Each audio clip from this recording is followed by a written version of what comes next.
Na capacitação tecnológica sobre o bioma cerrado, vamos saber quantas espécies vegetais existem nessa região considerada a savana brasileira.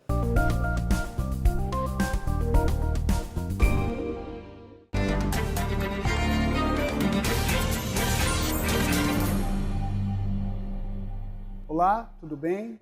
Meu nome é José Felipe Ribeiro, trabalho na Embrapa Cerrados e estou aqui hoje para falar com você sobre a biodiversidade da vegetação do bioma cerrado.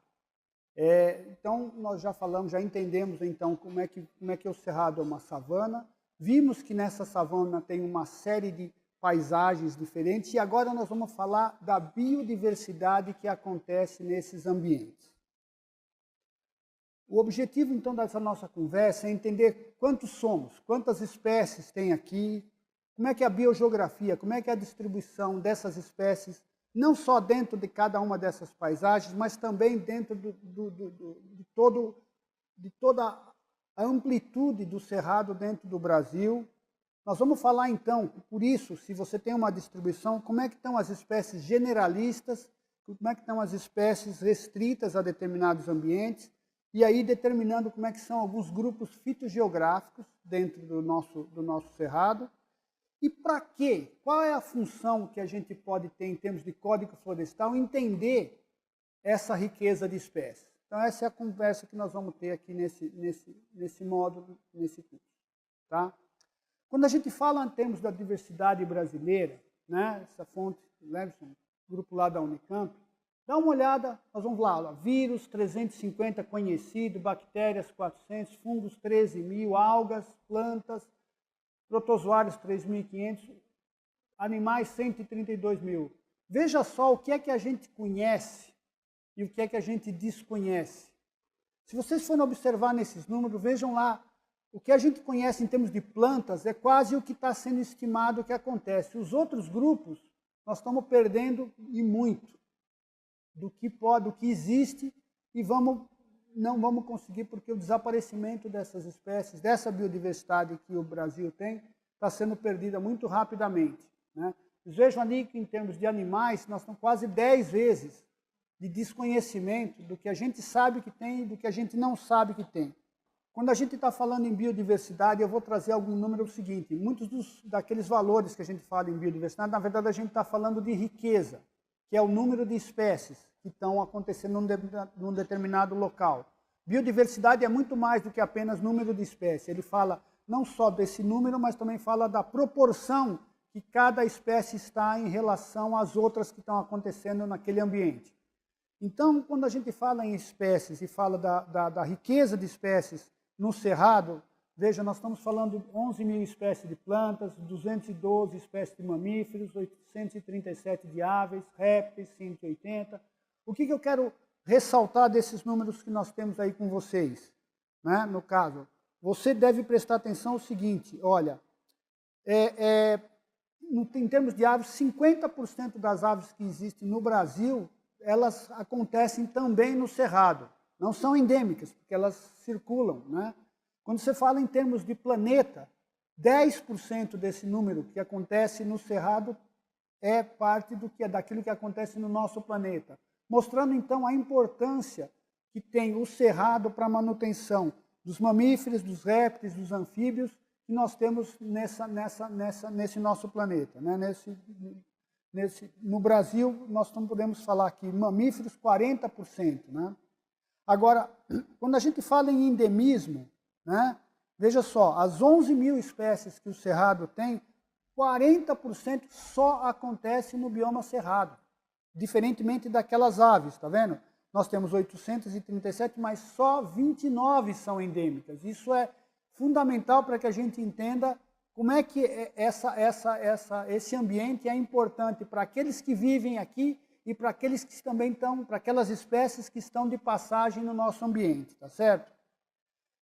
Essa porcentagem de endemismo ainda precisa de muito estudo. Você veja que tem muitos pontos de interrogação. Quantas delas só ocorrem aqui, quantas delas estão ameaçadas? Veja lá, ó, 10%, quer dizer, mais de 1.000 espécies desse bioma de plantas estão ameaçadas de desaparecer. Então nós temos que entender essa dinâmica, né, desse ambiente.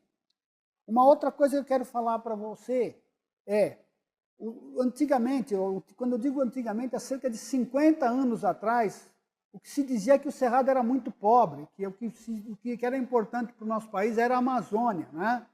O que nós podemos ver é que, veja só, se falava em 537 espécies de aves na savana, né, do Cerrado, né? Nós estamos falando aí 50 anos atrás. O que nós estamos vendo hoje é que de warming, né, que é 2.418 espécies que o bioma apresentava, hoje nós já estamos falando em quase 12 mil. Né? O Cerrado se tornou um hotspot de biodiversidade, que eu estou falando em termos de riqueza de espécies. O quão importante é o Cerrado em termos de biodiversidade.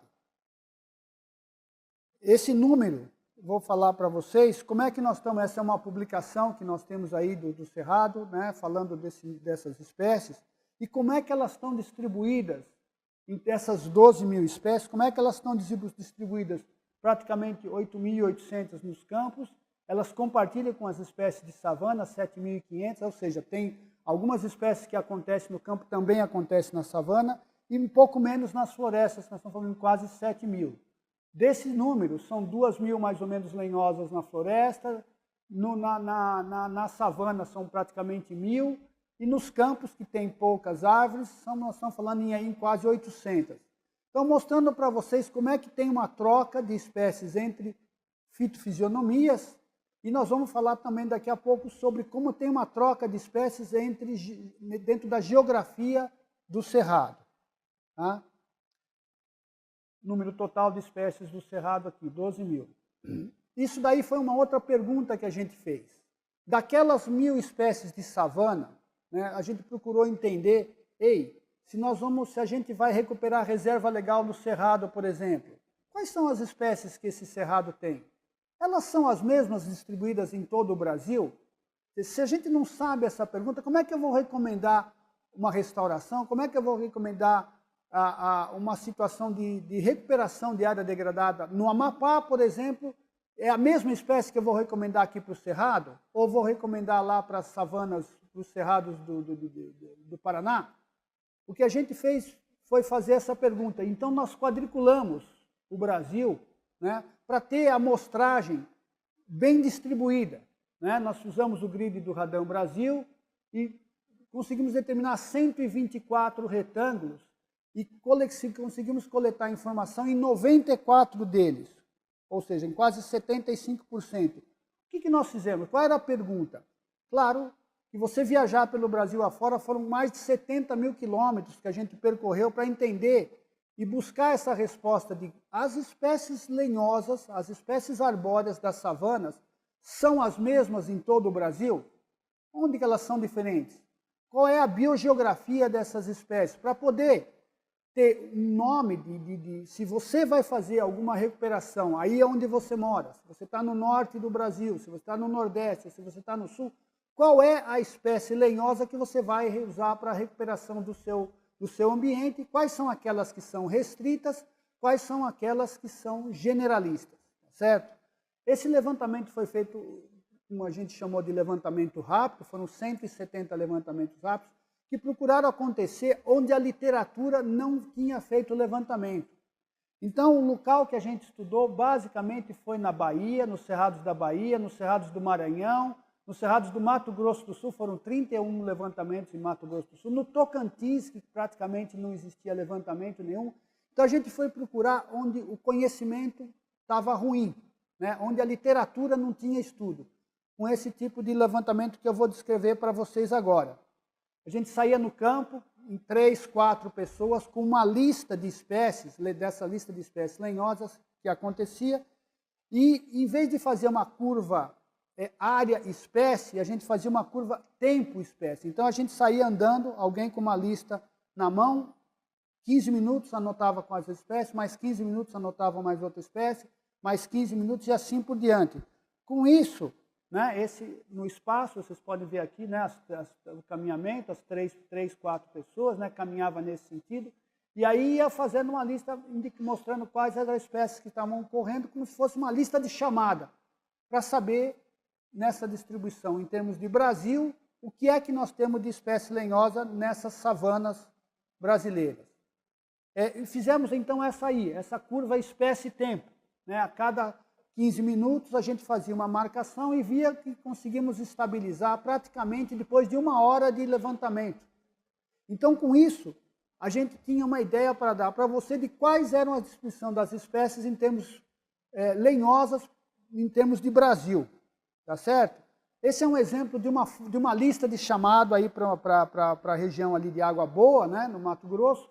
A gente ainda conseguia saber não apenas quais eram as espécies, mas quais eram as mais abundantes, quais eram as comuns, quais eram as frequentes, quais eram as ocasionais e quais eram as raras, para dar uma ideia relativa. E aí nós estamos falando de biodiversidade, não apenas de riqueza. Quais eram as mais frequentes dentro de cada um desses ambientes. O que é isso? Então nós conseguimos entender quais eram as espécies generalistas. Quais foram as espécies que aconteceram em mais de 50% dentro desses sítios que a gente já mostrou? 170 no levantamento rápido e mais de 200 na literatura. Nós temos mais de 376 áreas. Verificamos que a birsonima, né, o murici, o pau-terra da folha grande, Calea grandiflora, a faveira, né, e a mama-cadela são uma dessas espécies mais comuns. Né? E, obviamente, tivemos espécies restritas, dependendo lá, no norte e noroeste, Aritella ciliata, Cariocarpo neato, né, mais para o nordeste, Voquisia gardineri, quando nós estamos falando do centro-oeste, Mesilaudos, Aspidosperma, e mais ao sul, a Cosmos subelegas. O que nós percebemos, então, que nós temos espécies que estão distribuídas relativamente bem em todo a vegetação savânica do bioma cerrado, e temos algumas que dão a cara de determinadas regiões do Brasil. São as espécies, então, que nos dizem onde nós estamos. As generalistas dizem que nós estamos na savana, mas elas não dizem onde dessa savana nós estamos.